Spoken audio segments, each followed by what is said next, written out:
나눌 그 말씀의 주제는 시험과 어려움과 환난 가운데 나타나는 하나님의 영광이라는 주제입니다. 말씀 한 구절 같이 읽어보도록 하겠습니다. 시편 50편 15절 말씀입니다.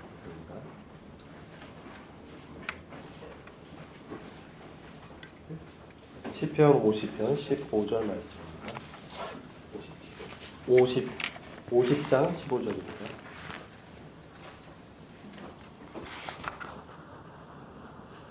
찾으셨죠? 같이 한번 읽어보겠습니다. 시작.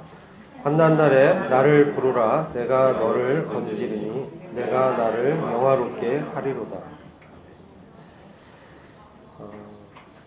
시편 기자가 환난 가운데 있었던 것 같습니다. 그래서 그 어려움과 고통과 심적인 어떤 그 압박 가운데서 어찌할 수 없었을 때 지금 우리 주님을 부르는 것을 보게 됩니다. 주님을 불렀을 때, 주님을 찾았을 때, 주님을 간절한 마음으로 주님께 나아갔을 때 내가 너를 건지리니 내가 나를 영화롭게 하리라. 이렇게 말씀하고 있습니다. 내가 나를 건지리니. 구약 성경에서는 많은 경우에 이 건진다라는 말을 이제 구원이라는 말로 표현하고 있습니다. 그런 위경 가운데, 환난 가운데서 구원하시는 이 하나님을 지금 찾고 있는 것을 보게 되는 거죠. 그랬을 때 구원 가운데 건지시는 하나님의 구원의 능력을 이 성도들이 바라봤을 때 우리 하나님을 찬양하고 경배하며 하나님을 영화롭게 하는 그런 말씀으로 생각이 되는 것입니다. 내가 나를 영화롭게 하리로다. 지금 이 사람은 하나님을 찾고 불렀습니다. 근데 정말 내가 할 수 없는 위경 가운데서 내가 믿고 의지할 바는 오직 하나님뿐이 없었던 것이죠. 그래서 하나님을 찾고 불렀을 때, 하나님께 기도했을 때 하나님께서 그를 구원하시면서 하나님의 능력을 나타내신 것입니다. 바로 그러할 때 내가 나를 영화롭게 하리라. 내가 나에게 영광을 돌리는 것이다. 이렇게 지금 말씀하고 있는 것이죠. 그래서 우리는 그 하나님께서 시편 기자의 삶 속에서 역사하시면서 그를 위경 가운데서 이 건지심을 통해서 얼마나 우리 하나님께서 전능하시고 능력 있으시면서 정말 영광 받으시기에 합당한 분이심을 증거하게 되는 것입니다.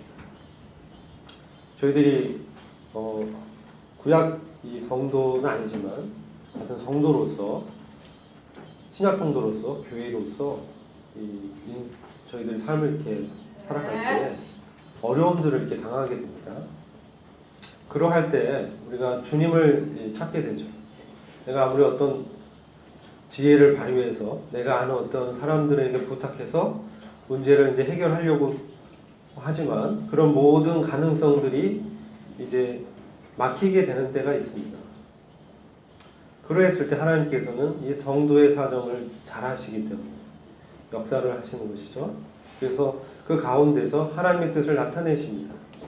그것이 우리가 예상했던 그런 방법이 나타날 수도 있고 또 아닐 수도 있습니다. 그러나 하나님께서 성도의 이 간절한 기도를 들으시면서 개입을 하시는 겁니다. 그래서 우리는 그것을 보면서 하나님의 이 능력을 다시금 알게 되고 하나님은 어떤 분이신지 그것을 다시 기억하게 되는 것입니다. 그리고 하나님께 나와서 나로서는 할 수 없었지만 하나님께서는 하실 수 있음을 고백하면서 그 순간에 하나님께 영광을 돌리게 되는 것입니다. 성경에서 하나님께서 영광을 취하시는 어떤 원리적인 부분이라고 생각이 됩니다. 아까 한 형제님께서 고린도전서 1장 27절부터 31절의 말씀을 통해서 우리의 부르심을 보라. 사도 바울 형제님께서 우리의 부르심을 보라. 지금 고린도 교회 이제 성도들에게 환기시키고 있죠. 우리 중에 문벌이 많은 자가 많으냐, 학식이 많은 자가 많으냐, 지식이 출중한 자들이 많으냐. 그렇지 않다. 적다. 오히려 미약하고 연약한 사람들이 주님을 의지해서 이렇게 모였다. 우리에게 참된 지혜와 지식의 근본은 바로 우리 주님이시다. 우리 주님께서 우리의 지혜이시고 우리의 의이시고 우리의 거룩이시고 그 속에 계신다. 우리는 자랑할 것은 우리의 자랑할 바는 주 안에서 주님을 자랑하는 것이다. 내가 자랑하는 것은 오직 십자가에 못 박히신 바로 예수 그리스도만이다. 이렇게 증거하고 있는 것을 보게 됩니다. 저도 이제 짧으면 짧지만 또 청년들한테는 길 수도 있죠. 제가 이제 한 직장 생활을 20년 이상 해왔습니다. 지금도 하고 있는데 그 직장 생활을 하다 보면은 주님의 다루심을 이제 경험하게 됩니다. 왜 나를 이러한 어려운 가운데 두실까? 얼마 전에도 제가 큰 실수를 해서 회사에서 아주 어려운 상황에 처했어요. 제가 수요일날 잠깐 간증 드렸는데 이제 그런 일들을 당하면서 왜 하나님께서는 이런 일들을 허락하실까? 그런 생각을 해보게 됩니다. 시편 기자의 말씀을 이제 보게 됐습니다. 환난 날에 나를 부르라. 내가 너를 건지리니 네가 나를 영화롭게 하리라. 제가 할 수 있었던 일은 주님을 부르는 일밖에 없었습니다. 제가 할 수 있는 그런 영역이 실수가 아니었기 때문에 제가 커버할 수 있는 범위를 넘어섰어요. 근데 하나님께서는 사람의 마음을 움직이시고 사람들의 그 분노와 이런 이 감정들을 다루시는 것들을 보게 됩니다. 그래서 그 가운데서 이제 구원함을 얻게 되는 것을 경험하게 됩니다. 그럼 제가 할 수 있는 일은 뭡니까? 주님은 주님이십니다. 주님은 이 성도들의 이 삶 가운데도 개입하시고 우리의 기도를 들으시면서 그분의 구원을 베푸시는 분이라는 것을 경험하게 되는 것입니다. 그래서 우리 하나님을 높일 수 있는 것이죠. 이스라엘 백성들이 참 어려운 가운데 많이 처했던 것을 우리는 역사 속에서 이제 발견하게 됩니다. 물론 그들이 그런 어떤 육신적이고 연약한 면들이 분명히 있었습니다. 그들이 잘했다는 것은 아닙니다. 그래서 그들이 이제 구원 받을 때 이런 상황들을 자세히 보면 하나님께 부르짖고 기도했을 때 하나님께서 그들을 이렇게 위경 가운데서 건지시는 것을 이렇게 보게 되는 거죠. 우리는 그때 바로 하나님께 영광을 돌리게 되는 겁니다. 사실 하나님께서는 영광스러운 분이십니다. 우리가 하나님 참 영광스럽습니다. 하나님 거룩합니다. 우리가 하나님 높입니다. 이렇게 말하지 않아도 하나님은 정말 거룩하시고 영광스러운 분이시며 참으로 우리의 예배와 경배를 받으시기에 합당한 그 분이십니다. 하나님의 본질 자체가 그런 분이신 것입니다. 우리를 지으시고 창조하시고 우리를 호흡할 수 있도록 공기를 주시고 우리의 자연이 만물을 조성하시면서 이를 통해서 모든 세상의 사람들을 먹이시고 있는 그런 분이 우리 하나님이시거든요. 그래서 그런 크신 하나님께서 역사 가운데 개입하셔서 우리는 잘 모르지만 우리의 모든 환경과 우리가 만나는 사람들의 생각 속에서 주님께서 구원의 능력을 베푸시는 것을 보게 됩니다. 하나님께서는 인격적이신 분이십니다. 하나님께서는 상한 갈대조차도 함부로 이렇게 꺾는 분이 아니십니다. 꺼져가는 그 촛불의 심지를 끄는 분이 아니십니다. 하나님은 참으로 성도의 삶 속에 참으로 깊이 개입하시기 원하시고 참으로 개인적으로 교훈해 주시기 원하시는 것입니다. 그래서 우린 그러한 하나님을 발견했을 때 정말 이 사도 바울의 고백처럼 크도다 하나님의 이 부유한 지식이 이렇게 이제 외칠 수 있는 것이죠. 물론 이제 그 말씀은 사도 바울이 하나님의 이 경륜의 큰 것들을 발견했을 때 고백했던 그런 고백이었습니다. 그러나 우리가 성도의 삶 속에 한 개인의 인간적인 역사, 경륜 속에서도 인간의 한 개인의 삶 속에서도 하나님께서 그렇게 역사하신다는 거예요. 그게 우리의 비밀이고 우리의 삶의 근원이 되는 것입니다.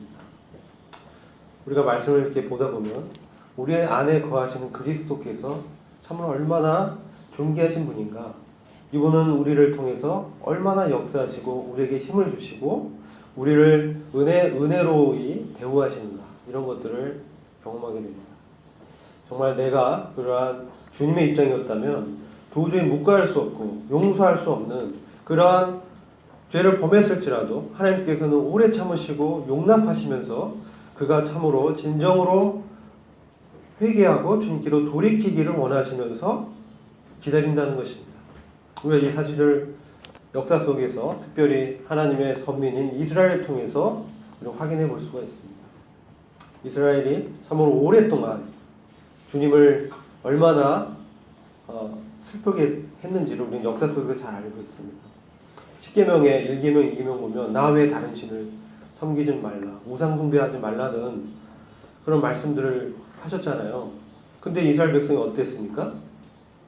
모세가 시내산에 그 두 돌판을 받으러 올라간 그 40일 기간 동안에 이스라엘 백성들이 아론을 위협해서 금송아지를 만들고 그 금송아지가 하나님이라고 그 안에서 뛰놀고 춤을 췄던 것입니다.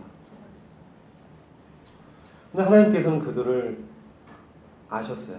그들의 육체의 연약함을 아시고 모세가 중보기도를 이제 드리죠. 하나님 백성이지 않습니까?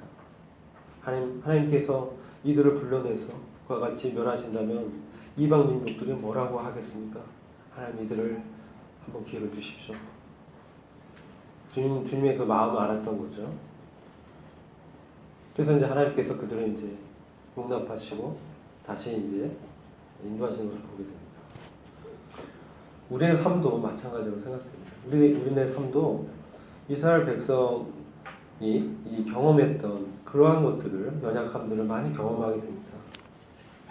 그런데 이런 어려움 가운데 주님 두시기도 합니다. 왜 주님이 이러한 어려움을 주시냐, 이러한 그 고난 가운데 두시냐, 왜 이렇게 나를 징계하시고 판단하시고 심판하시는가? 우리는 참 퀘스천을 할 수 있어요. 왜 그랬을까? 근데 하나님께서는 우리는 잘 모르지만 하나님께서 우리를 통해서 그분의 영광을 취하는 것들을 보게 되는 것입니다.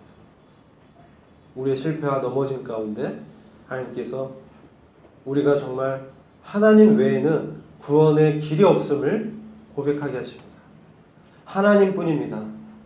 오직 주님뿐입니다. 내가 의지하고 내 인생을 전적으로 의탁하고 따르고 사랑하며 내 온 생명을 다 바치실 대상은 오직 주님뿐입니다. 이런 우리의 이 고백을 정말 주님께서는 기뻐하신다는 겁니다. 그렇게 됐을 때 주님께서 영화로우심을 나타내시는 것이죠. 자, 그러면 우리가 그런 부분들을 특별히 이 말씀을 통해서 잠깐 살펴보고자 하는 것입니다. 이 고린도전서 2장 말씀 잠시 보겠습니다. 고린도전서 2장 말씀 같이 보시겠습니다.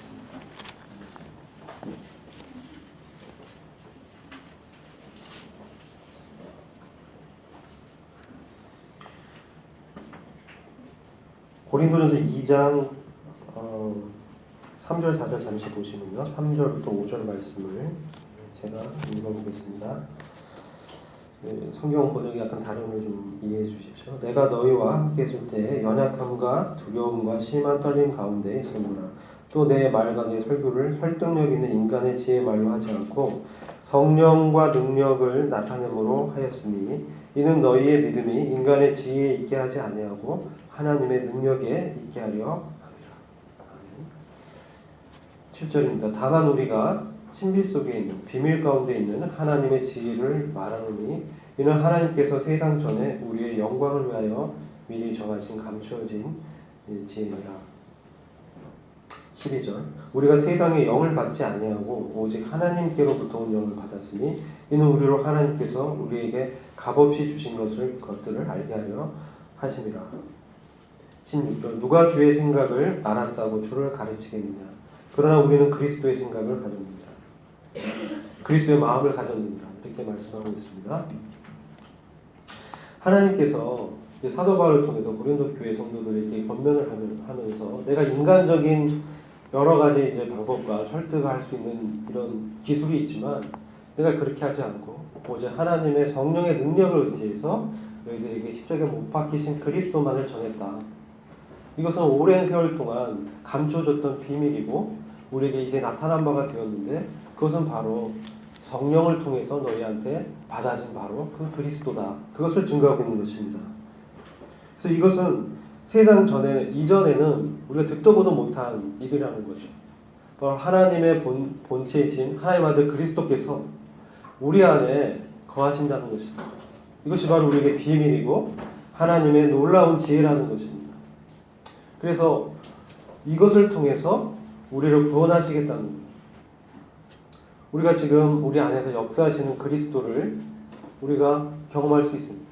주님께서 우리 삶 가운데 많은 영역 가운데서 어려움을 당할 때마다 또 기쁜 일을 당할 때마다 이것을 참 우리 인간적인 생각에서 이게 내가 잘해서 내가 못해서 그리고 그것에 사로잡혀서 때로는 주님 앞에서 교만해지기도 하고 때로는 주님 앞에서 좌절에 빠지기도 하고 깊은 그 실망감과 침체 가운데 있을 수도 있습니다. 그러나 주님께서 그 가운데 교훈하시는 것은 우리 안에 심겨진 이 비밀 되시는 그리스도께서 성경을 통해서 교훈해 주시면서 너에게 구원을 베푸시는 바로 그분은 전능자요 주 하나님이시고 바로 주님이심을 알게 하신다는 거죠.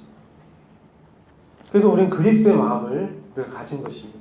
우리는 성령을 통해서 그리스도께서 어떤 분인지를 우리 삶 가운데 계속적으로 보여주시는 것입니다. 제가 이제 요즘 청년들과 그 교사 중심으로 토요일 날 이제 성경 공부하는데 다니엘서가 하고 이제 요한계시록을 쭉 같이 공부하고 있습니다. 거기서 하나님의 놀라운 이제 경륜들을 함께 이렇게 보게 되면서 아까 제가 잠시 말씀드렸지만 로마서 11장 말씀 잠시 보겠습니다. 로마서 11장 말씀 보시면 그 말씀은 사도 바울이 하나님의 이 경륜을 발견하면서 얼마나 하나님이 놀라운 분이신가 이것을 고백하고 있는 장면입니다.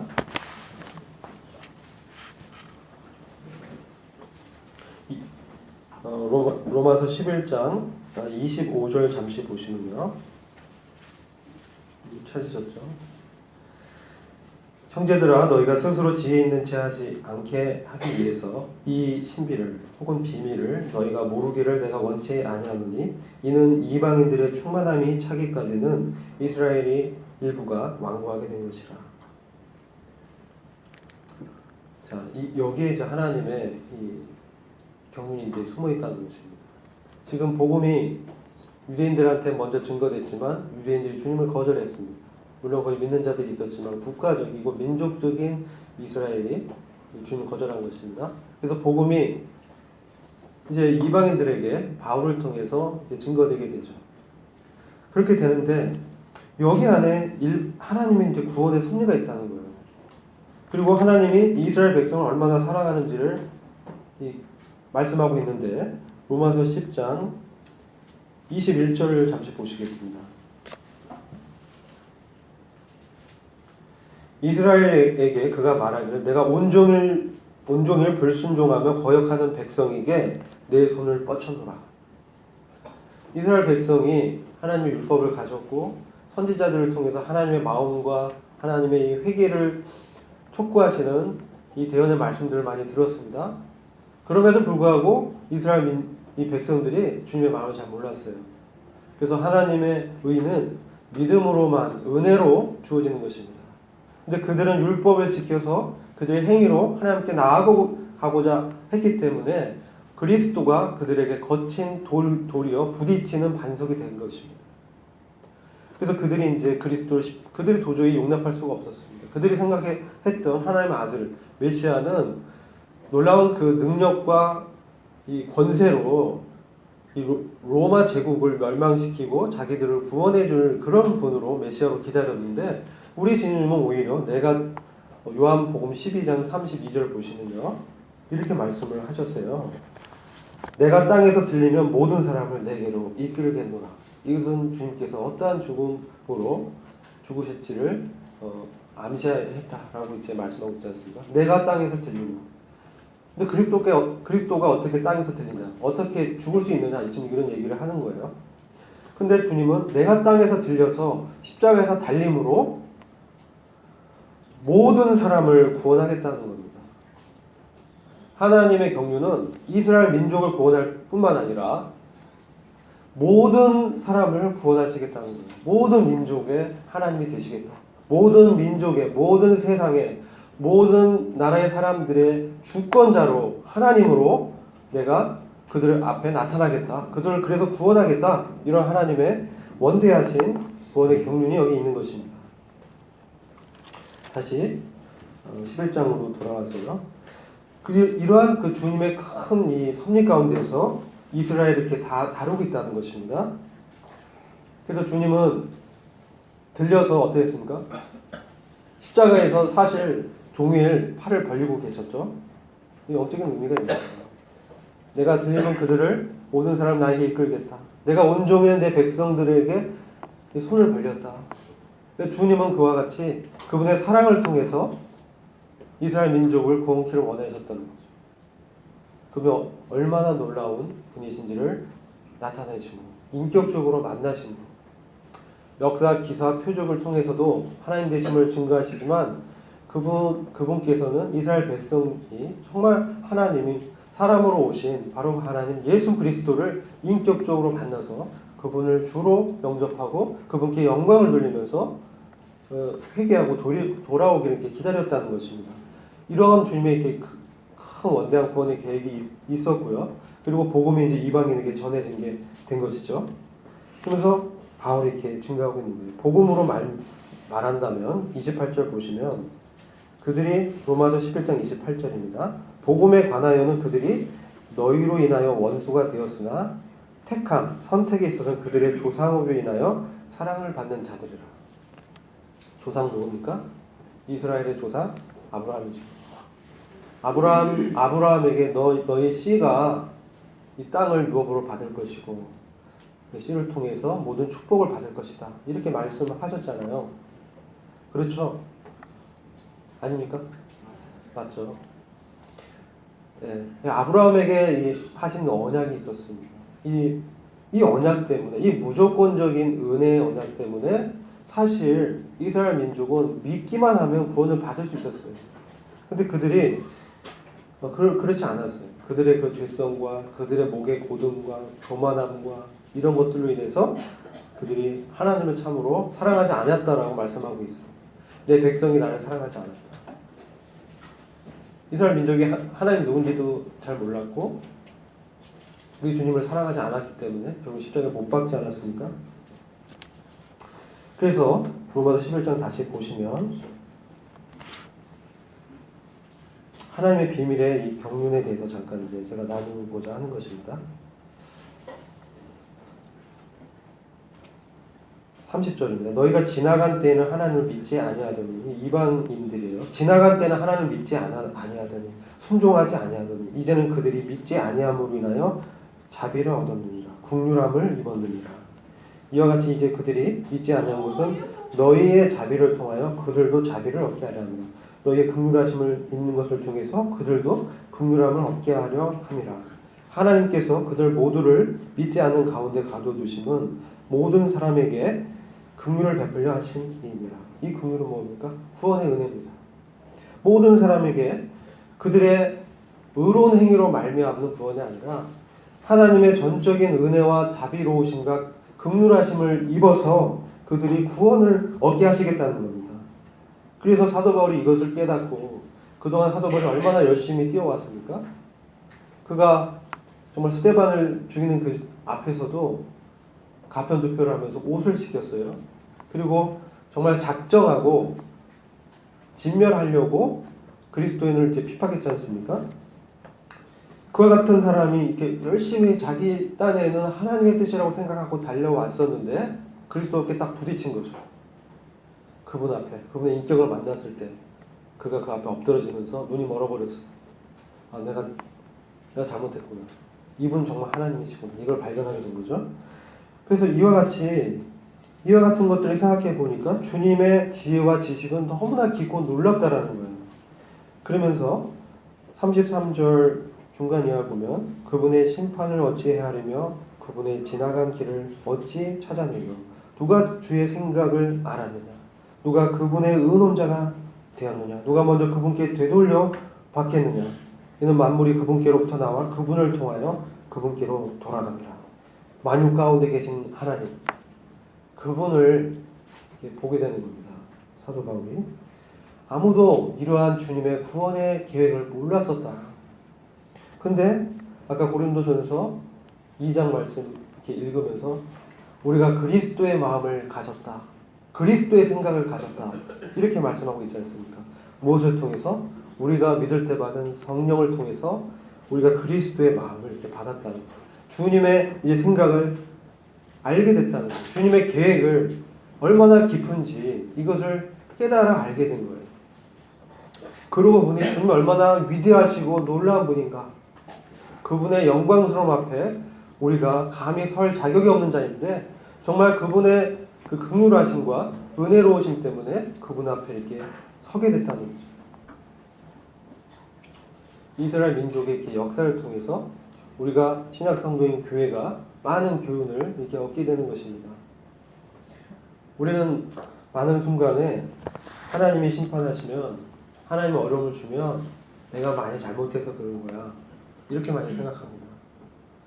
이런 내가 이렇게 못하고 내가 이렇게 속된 말로 왜 이렇게 어리석지? 세상 말로 찌질이 같지? 뭐 이런 생각도 할 수도 있죠. 내가 왜 이렇게 했을까? 또 정말 잘 나갈 때는 주님 나와 함께 하시는 거야. 목이 굳어집니다. 그래서 선즉 생각하면 넘어진다고 바로 그 다음날 실패하게 되죠. 왜 그러냐는 거죠. 그것은 근본적으로 우리가 영광을 취하는 것이 아니라 우리의 삶은 하나님을 영화롭게 하는 게 목적이기 때문에 그래요. 하나님께 영광을 돌리게 하기 위해서 우리를 부르신 것입니다. 우리 때로 이거 왜 이러지? 라고 생각해요. 그러나 여기는 하나님의 섭리가 있다는 것입니다. 개인적으로도 그렇고 교회로서도 그렇고 민족적인 이스라엘에게도 그런 것입니다. 하나님은 그런 것들을 이 성경에 쫙 펼쳐놓으셨어요. 우리한테 보여주셨습니다. 내가 이런 하나님이다. 내가 이와 같이 전능하다. 하나님 마귀를 그냥 제할 수 있는 능력이 있는 분이시죠. 사단 마귀를 그냥 내버려 두고 계시잖아요. 왜 그럴까요? 왜 우리 안에 육신이라는 죄성을 남겨두실까요? 이것 때문에 우리 막 넘어지고 슬퍼하고 얼마나 고민합니까? 내 안에 있는 육신 죄성 때문에. 왜 그러냐는 거죠. 왜요? 하나님께서 우리 연약한 육체를 통해서 그분의 영광을 받기 위해서 역사하신다는 겁니다. 개인의 구원을 통해서, 민족의 구원을 통해서, 교회의 영광을 통해서. 교회의 참된 소망이 무엇입니까? 우리한테 역사하시는 그리스도께서 성령을 통해서 우리의 썩을, 이 죽을 몸을 그리스도의 영광스러운 몸으로 변화시키는 데 있지 않습니까? 죄가 없고 정말 죄의 존재로부터, 이 지긋지긋한 죄성으로부터 구원받아서 하나님의 영화로운 통치에 가서 우리 그리스도와 함께 세세토록 통치하는 그 영광을, 놀라운 영광을 교회한테 주셨다는 거예요. 얼마나 놀라운 영광입니까? 우리 이것을 잘 이해 못하는 것 같아요. 이걸 잘 모르기 때문에 우리 많은 순간에 실수하고 넘어지고 정말 이렇게 곁길로 가고 뭐 죄에 빠지기도 하고 그러는 것을 이제 경험하게 됩니다. 그러나 하나님께서는 탕자를 받아주신 것처럼 그러한 역사 속에서, 삶 가운데서 구원하신다는 거예요. 이스라엘에게도 이제 그렇게 역사하신 것을 이렇게 바울이 봤던 것입니다. 왜 이스라엘이 이렇게 어려운 가운데 있을까? 유대인의 일부를 완곡케 해서 이방인에게 은혜의 구원을 베푸시기 위해서. 그런데 거기에 마친 것이 아닙니다. 이스라엘이 먼저 하나님의 은혜를 알았다면 이렇게 안 됐을 텐데 그들은 자기 의를 붙들었죠. 그래서 구원에 이방인에 넘어가고 이제 이방인이 은혜를 받게 되니까, 특히 교회의 영광을 받게 되니까 이스라엘이 이제 시기하고 질투를 일으킨다는 겁니다. 주님의 표현이 그렇습니다. 그래서 결국은 이스라엘로 하여금 돌아오게 해서 온 세상을 충만케 하신다라는 하나님의 계획이 있습니다. 그래서 로마서 11장 12절 잠시 보시겠습니다. 로마서 11장 11절과 12절 보시면 이렇게 말씀하고 있습니다. 그러면 내가 말하노니 그들이 실족함으로 넘어졌느냐? 결코 그럴 수 없느니라. 도리어 그들의 넘어짐으로 구원이 이방인들에게 이르렀으니 이는 그들로 시기하게 하려 함이니라. 그들의 실족함이 세상의 부요함이 되고 그들의 쇠퇴가 이방인들의 부요함이 되었다면 하물며 그들의 충만함은 어떠하겠느냐. 그들의 회복과 그들이 돌이켜서 하나님께로 돌아왔을 때 화물 그들의 충만함은 어떻게 했느냐는 거예요. 이건 마지막 때에 분명히 마지막 때에 이스라엘은 하나님의 경륜 가운데 환난 길을 통과하게 됩니다. 이 환난의 기간 동안에 이스라엘이 회복이 됩니다. 이것이 이 다니엘서 9장에 기록되어 있는데 잠시 다니엘서 9장을 같이 보시겠습니다. 다니엘서 9장입니다.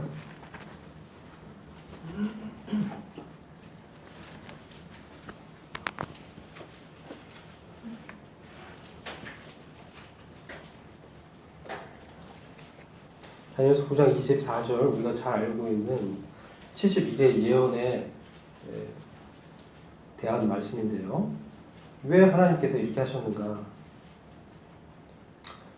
9장 24절을 보시면 71회는 한 이래가 7년이라 490년의 이 역사를 말하는 겁니다.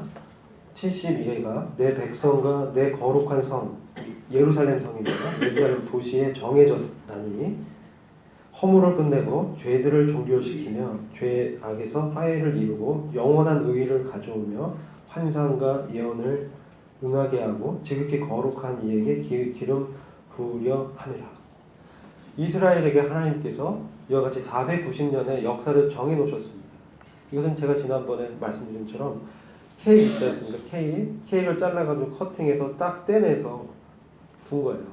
하나님께서 이렇게 이스라엘 향해서는 계획을 따로 이렇게 정해놨다는 거예요. 내 백성은 다니엘의 백성이잖아요. 이스라엘입니다. 거룩한 성은 예루살렘 도시를 얘기하는 거예요. 그래서 483년의 역사는 마쳐지고 이제 7년의 역사만 남아 있습니다. 490년의 이스라엘에 대한 특별한 하나님의 계획 가운데 이제 마지막 한 일에 7년이 남아 있는데 이것은 바로 예레미야서 30장 7절을 보면 야곱의 고난의 때라고 말씀하고 있습니다. 야곱은 이스라엘을 상징하는데 이스라엘이 지금 민족적으로 메시아를 거절하고 있지만 이제 이런 환난을 통해서 시험을 통해서 그들이 다시 회복이 되고 그들의 죄와 허물이 끝나고 종결시키기 위해서 특별히 하나님께서 이렇게 만들어 놓으셨다는 거예요. 그래서 이스라엘 민족을 보면 우리가 이 이스라엘이 바로 우리 역사의 시계입니다. 이스라엘의 역사를 통해서 우리는 세계 역사가 어떻게 흘러가는지를 알 수가 있는 거예요. 지금 이스라엘 민족이 1948년에 국권을 회복했습니다. 그리고 차근차근 그들은 성전을 짓기 위한 준비를 다 완료했습니다. 이것이 무엇을 말씀하고 있냐면 바로 주님께서 다시 오실 재림의 시기가 얼마 남지 않았다는 거예요. 우리가 이걸 알 수가 있는 것이 특별히 이스라엘을 통해서 하나님의 영광을 드러내고자 하는 하나님의 섭리가 계속 있고 그리고 아브라함하고 하신 그 언약 때문에 이스라엘에게는 땅의 축복도 주시고 이 세상의 축복을 주도록 되어 있거든요. 그래서 지금 그런 역사가 그렇게 이제 흘러가고 있어요. 그러나 진정한 그 이면의 역사, 정말 하나님의 주권적인 역사는 이스라엘이 영광 받고 뭐 그런 것이 아니라 이스라엘이 잘 번성하고 뭐 이런 그거 자체가 아니라 그 이면에서 역사시는 하나님의 주권적인 섭리 가운데서 하나님께서 영광을 받으시는 거예요. 그래서 지금 이스라엘은 지금 이와 같이 역사 속을 이렇게 달려오고 있는 것이에요. 그래서 로마서 아까 말씀 11장 12절로 돌아와서 보면 그들이 이제 지금 이게 눈이 멀었지만 이제 다시 회복이 될 때가 이제 가까웠습니다. 그리고 그러한 것들을 다니엘을 통해서 그들의 세 친구 있죠. 다니엘과 그 세 친구. 이 다니엘서에 나타난 그 하나님의 이 섭리 가운데서 그런 것들을 다 보여주셨다는 거예요. 다 계시해서 말씀해 주셨어요. 그래서 이러한 것들을 우리에게 알려주시는데 성령을 통해서 계시해 주시면서 누가 주의 모사가 되겠느냐? 누가 주의 마음을 알겠느냐? 우리에게 성령을 주셔서 성령을 통해서 그리스도의 마음과 계획을 알게 하셨다는 거예요. 그래서 우리에게 하나님께서 역사를 참으로 주관하시는 분임을 분명하게 보여주고 있습니다. 다니엘서는 바로 그것을 겨냥하고 있는 것입니다. 이 역사를 주관하시며 구원하시는 것은 바로 하나님이시다. 에스더서도 기록됐죠. 다니엘서도 기록되어 있습니다. 특별히 이게 특징이 뭐냐면 이스라엘 민족이 하나님의 징계와 심판 가운데 국권을 잃고 지금 이방 제국의 이 정복 가운데 포로 생활하는 그런 때에 기록된 거예요. 세상이 다 흩어졌어요. 하나님께 흩으셨습니다. 왜 흩으셨습니까? 우리가 로마서 말씀을 이렇게 보면은 무엇입니까? 그들을 회복시키는 과정 가운데 하나님께서 영광을 받으시고 온 세상을 구원케 하기 위해서 그렇게 하셨다는 거예요. 그런데 에스더서의 특징은 뭐냐면 하나님이라는 호칭이 한 번도 기록되지 않습니다. 여러분 한번 찾아보세요. 하나님이란 말이 언급되어 있지 않아요. 그러나 에스더를 통해서 지금 모르드게가 또 나타나죠. 에스더와 모르드게를 통해서 하나님께서 그 페르시아 제국이 이스라엘을 멸망시키려는 어떤 계획이 있었어요. 하만을 통해서. 하만은 누굽니까? 아말렉 족속의 후예예요. 육신을 상징하는 아말렉 족속의 후예 하만이 높은 지위에 있었던 관료였는데 그가 이스라엘 민족을 멸절시키려고 계획을 짰습니다. 근데 에스더를 준비시켜서 모르드게를 통해서 에스더를 준비시켜서 그들을 이제 구원하게 됩니다. 하나님이 그것을 통해서 보여주는 것은 기록이 되어 있지 않는 하나님이시지만 이스라엘 민족을 구원하는 하나님의 섭리가 나타난다는 거죠. 다니엘서도 마찬가지죠. 다니엘서는 바벨론 제국의 포로 생활 때 다니엘을 통해서 하나님의 마음, 그리스도의 마음, 그리스도의 계획이 기록되어 있습니다. 그 중에 하나가 아까 제가 말씀드린 이스라엘 향한 그리스도의 계획, 주님의 계획이 뭐였냐면 그들의 죄된 생활을 청산하고 그들이 정말 죄를 다 해결하고 돌아와서 의를 얻고 영화로운 영원한 의를 얻게 되고 그리고 기름 부음 받은 자가 세워지는 거예요. 기름 부음 받은 자가 누굽니까? 그리스도. 우리 주님께서 정말 그 주권을 회복하시는 데 있는 거예요. 우리 주님께서 이스라엘의 예루살렘 성전에서 그분의 보좌에 좌정하시고 온 세상을 통치하시게 한 그런 목적이 있는 거예요. 이스라엘 민족은 부유함, 이 충만한 뭡니까? 열방을 다 통치하는 도구로 이스라엘을 쓰시겠다는 거예요. 그래서 역사는 그렇게 흘러가고 있습니다. 우리가 그것을 알거나 모르거나 하나님의 주권적인 섭리는 그 방향으로 흘러가고 있는 거예요. 그 가운데 우리에게 그리스도의 마음을 통해서 주님의 구원의 계획을 이렇게 보여주십니다. 바벨론 제국에 느부갓네살 대왕이 있었어요. 다니엘서 4장을 보면 그가 정신병이 듭니다. 7년 동안 정신병이 들어서 쫓겨났다가 다시 회복이 돼요. 근데 그것을 통해서 나타나는 것은 분명하게 말씀하는데 다니엘서 4장에서 느부갓네살 왕을 왕이 되게 하고 그로 하여금 이 바벨론 제국을 세우게 한 것은 하나님이라는 거예요. 이방 제국의 왕, 대왕들 세우고 그들을 통해서 역사를 섭리하시며 다스리는 분이 바로 하나님이라는 것을 느부갓네살 왕에게 깨우치기 위해서 그를 7년 동안 그 정신병을 들게 하셨다는 거예요. 그리고 이제 바벨론이 멸망하고 페르시아 제국이 세워집니다. 이게 다 예언이 돼 있어요. 이것이 이루어지기 전에 주님의 모사를 아무도 알 수 없지만 주님께서는 이렇게 섭리적으로 다니엘을 통해서 다 기록해 놓으셨어요. 그리고 바벨론 제국의 이제 벨사살 왕이 주님을 이렇게 영광 돌리지 않았어요. 그리고 그렇게 됐을 때 주님이 그를 저울에 재봅니다. 메네메네 대겔 우바르신 벽에 이렇게 손이 나와서 썼어요. 벨사살 왕이 막 두려움에 떨려서 다니엘을 물어봤어요. 이게 무슨 말이냐 했더니 하나님께서 당신의 나라를 폐하고 왕권을 다른 이에게 준 그러한 계십니다. 그 말씀들 됐어요. 지금 우리는 역사에 이렇게 섭리를 이렇게 보면서 야, 도대체 하나님이 계셔? 이와 같은 일, IS, 이슬람 우리가 이렇게 막 사람들 죽이고 있는데 하나님 어디 계셔? 지금 북한이 저렇게 하고 있잖아요. 북한 주민들 막 못 살게 하고 있잖아요. 하나님 어디, 정의가 어디 있어? 이 세상에 공의가 어디 있어? 진정한 평화가 어디 있어? 다 정치 아니야? 다 정치 노름하는 거 아니야? 다 자기들 유익을 위해서 국가 간이 그러는 거 아니야? 이방의 이 제국들을 역사를 보면 그리스, 로마 제국, 그들의 대왕 황제를 세운 분이 바로 하나님이시라는 것을 말씀하고 있는 거예요. 저는 이 말씀을 대하면서 정말 저희는 작은 문제인데 이 교회에게 이 맡기신 이 놀라운 하나님의 이 계획과 섭리를 알게 하셨다는 거예요. 성령을 통해서 이걸 보여주셨다는 겁니다. 왜 그럴까요? 우리 개인적인 역사 속에서 삶 가운데 어려움을 통해서 하나님의 주되심을 증거하시잖아요. 하나님께 영광을 돌리도록 너의 어떤 모사와 지혜와 지식과 어떤 네트워크나 관계를 통해서 해결할 수 없는 어려움을 주시는 이유가 있다는 거죠. 그것은 바로 주권자이신 주님 앞에 굴복하라는 거예요. 땅에 있는 것이나 하늘에 있는 것이나 이 모든 것을 그리스도께 통일시키려는 이 역사의 목표를 향하여 달려가고 있습니다. 그 가운데 하나님은 구원을 베푸시는 전능자라는 거예요.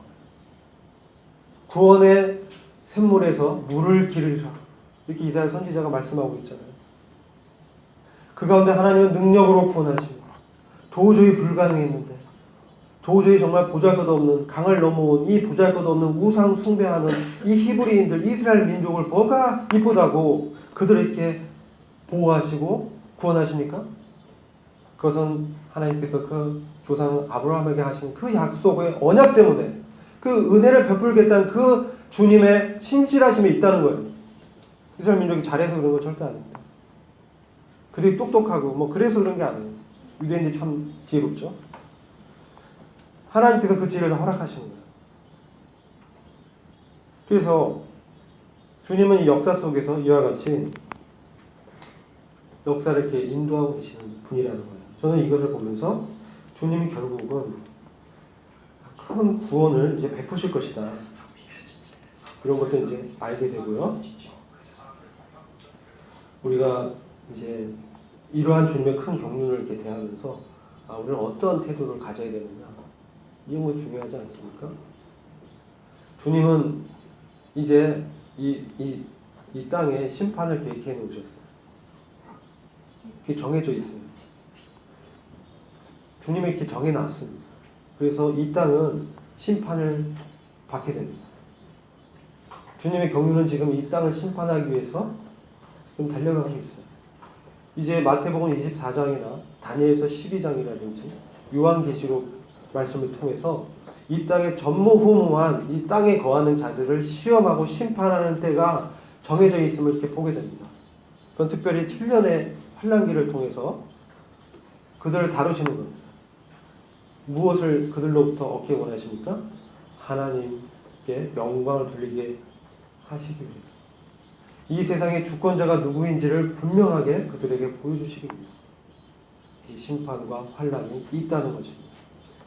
그래서 요한계시록 11장 말씀 잠시 보시겠습니다.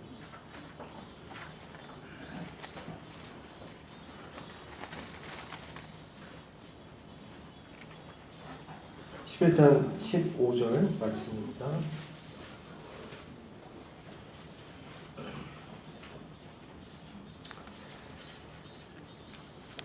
자, 15절 말씀을 읽어드리겠습니다. 그 후에 일곱째 천사가 나팔을 부니 하늘에서 큰 음성들이 있어 말하기를 이 세상의 나라들이 우리 주와 그의 그리스도의 왕국들이 되어서 그분이 영원 무궁토록 통치하시리라. 세세토록 통치하시리라.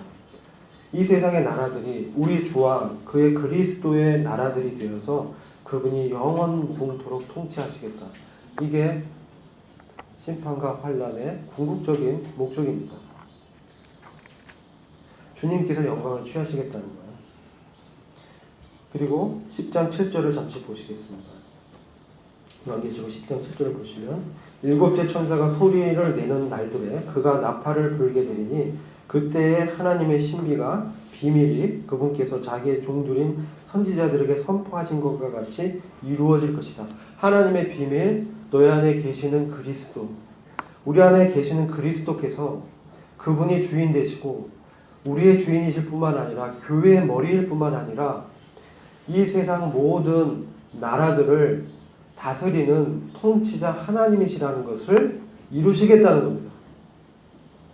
그리고 그 주님의 이 위대한 통치의 계획 가운데 우리를 부르셨어요. 우리를 부르셨어요. 왜 부르셨습니까? 왜 우리를 부르셨을까요? 네? 이 땅에서 그냥 자적하며 지내라고 불렀을까요? 우리를 부르신 목적이 있습니다. 요한계시록 19장 말씀 잠시 20장 말씀 보겠습니다. 20장 말씀 4절을 보시면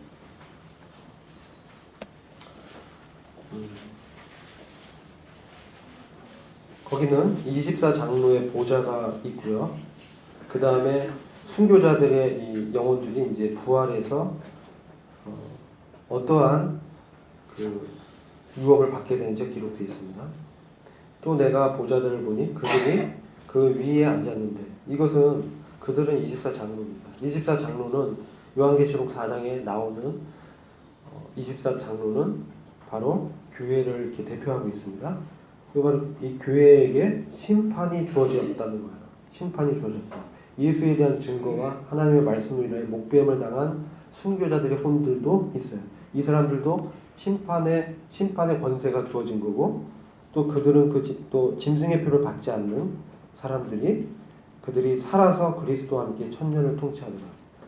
그들이 죽었지만 다시 살아나서 부활해서 첫째 부활의 영광에 들어가서 그리스도와 함께 통치하는 것입니다. 이 영광 가운데 우리를 부르셨어요. 우리를 하나님의 아들들로 부르셔서 그리스도와 공동 상속자가 되게 하시기 위해서 이 땅 가운데서 지금 우리를 주님을 닮아가게 하고 있는 거예요. 그래서 궁극적으로 주님과 완전히 하나를 이루게 하시는 겁니다. 이게 이제 요한계시록 21장 보면은 거룩한 성 새 예루살렘이 내려오면서 우리 임마누엘이 완전히 이루어지는 이런 목적이 있는 거예요. 주님과 완전히 하나가 되고 그분의 임재 가운데서 그분과 함께 교제하면서 그 주님의 다스림과 심판 가운데 함께 하시기 위해서 주님이 우리를 부르셨다는 겁니다. 그래서 고린도후서 3장에 보면은 잠시 고린도후서 3장을 보시겠습니다.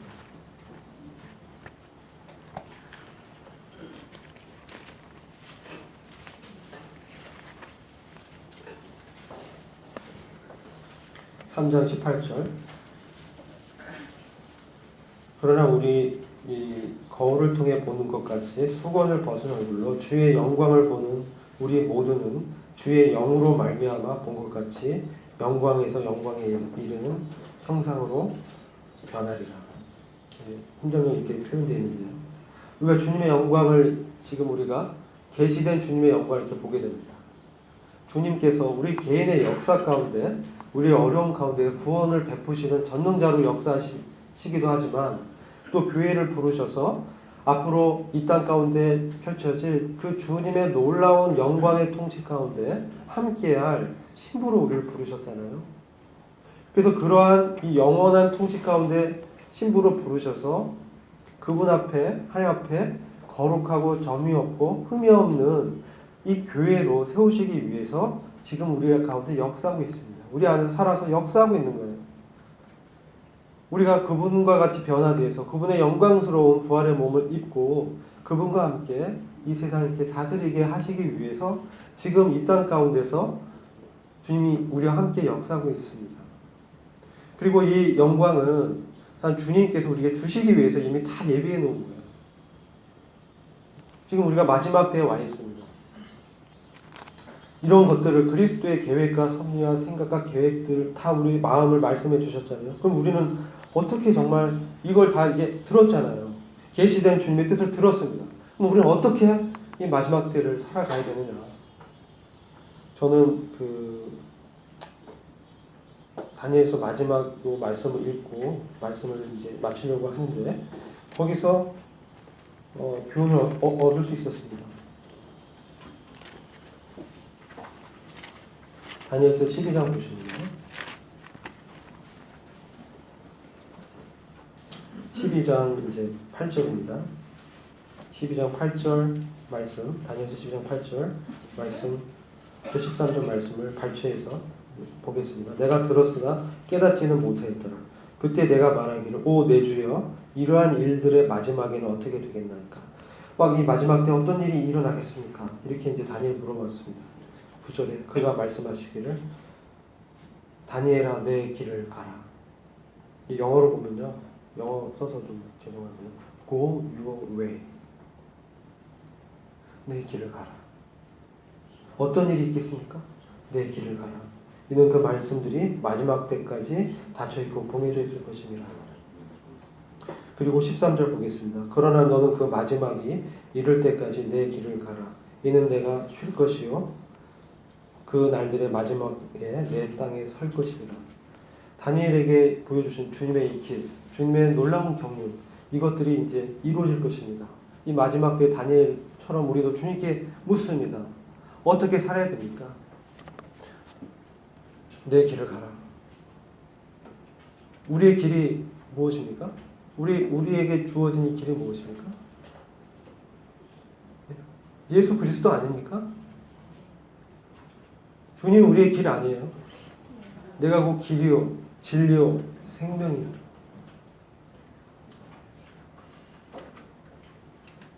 이런 경륜을 이렇게 보여주시는 것은 우리가 주님과 함께 이 길을 가기를 원하시는 거죠. 그러면 주님께서 이 말씀을 지금 봉인해 놨잖아요. 이걸 지금 다 푸셨어요. 말씀을 다 푸셨어요. 다니엘에게 봉인된 말씀들이 마음에 간직되어져서 선지자들과 사도들을 통해서 다 계시가 열려졌습니다. 그래서 사도 요한은 그것을 기록하고 있는 것입니다. 그래서 우리에게 다 보여주셨고 성령을 통해서 그리스도의 계획을 다 알게 하셨습니다. 그렇다면 우리는 이 마지막 때에 주님과 함께 이 길을 가는 거가 우리에게 맡겨진 거예요. 그 길을 주님과 함께 가시겠습니까? 아니면 그냥 자행자적하다가 그냥 아무 보상도 없는 그런 길로 가시겠습니까? 주님이 이런 길을 되어주셨어요. 우리에게 우리의 길이 되어주셨어요. 주님. 우리의 진리가 되어주시고 생명이 되어주셨습니다. 그래서 우리는 여기서 쉰다는 것은 죽음을 얘기하지만 결국 그 날들의 마지막에 내 땅에 설 것이라. 이것은 부활의 영광을 말씀하고 있습니다. 다시 그가 이 땅에 선다는 거예요. 다니엘이 여기서 쉴 것이다. 이것은 다니엘의 안식, 죽음을 말하는 거예요. 죽지만 다시 마지막에는 다시 이렇게 땅에 설면서 다른 그 세번역 성경을 보면 너가 내 업을 보상을 받을 것이다. 이렇게 또 말씀하고 있거든요. 그래서 우리는 이 말씀을 이제 마치겠습니다. 시험과 어려움과 환난 가운데 나타나시는 그 하나님의 영광을 우리가 보는 그런 성령의 안목을 다 받았습니다. 저도 개인적으로 이렇게 어려움을 겪으면서 이스라엘 민족의 역사를 이렇게 보게 되면서 또 교회에게 주님이 맡기신 이 놀라운 영광의 이 섭리들을 이렇게 바라보면서 우리 주님은 너무나 위대하신 구원자시다. 우리를 구원하시고 우리에게 은혜를 베푸시면서 우리에게 길이 되어 주신다. 그 주님께서 오늘날 우리에게 말씀하시고 있는 것이에요. 성령을 통해서 주님의 마음을 알게 하시는 것입니다. 그래서 우리가 이런 주님과 함께 이 길을 가면서 이 마지막 때까지 신실하기를 원하십니다. 충성되기를 원하십니다. 그래서 다시 살아나서 또 주님이 우리 살아있을 때 주님이 오시면 우리가 영광스러운 주의 그 영광의 그 모양으로 변화돼서 변화산상의 그 주님의 영광의 몸처럼 우리도 그와 같은 썩지 않고 영광스러운 몸을 입고 죄가 전혀 없는 그 거룩한 주님의 나라에 주님과 함께 영원 무궁토록 다스리시게 하실 것입니다. 이걸 믿으십니까? 아멘. 네, 기도하시겠습니다.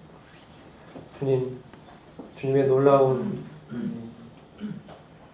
길을 저희는 잘 이해하지 못하지만 우리 안에 계신 주님의 성령께서 우리에게 보여주시고 이제 그 길을 참 갈 수 있도록 우리의 길이 되어주시고 우리의 진리가 되어주시고 우리의 생명이 되어주셔서 우리가 마지막 때 이럴 때까지 신실할 수 있도록 은혜를 베풀어 주시는 우리 주님을 이 시간 찬양을 드립니다.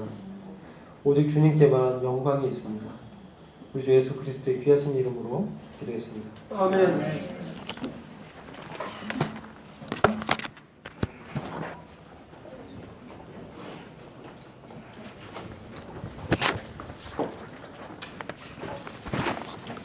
네, 귀한